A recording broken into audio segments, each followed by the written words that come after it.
deriyle kur ketina derinde bir sere koyuş müberda cihanete min deriyle kur ketina derinde bir sere koyuş müberda cihanete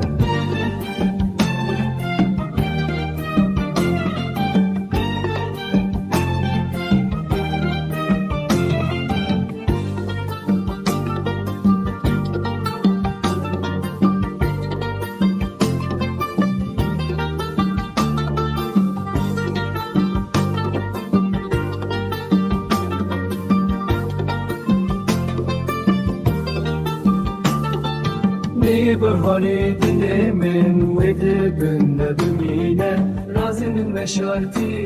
ve kızın dedilemin ben ne bahane dilemin